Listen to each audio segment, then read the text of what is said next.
stupid can you? Bakit mo sabihin na I cannot use it against my own citizens?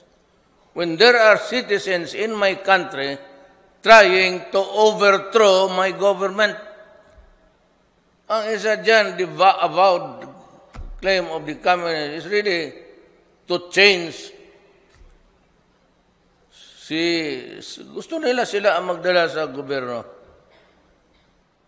Ang gusto na mirrors, kagaya ng lahat ng professional doctor dinala sa bukid. So, may massacre. Every generation may maglabas talaga na parang Hitler. Kalukuhan. So dito na lang ako siguro maghanap sa Korea.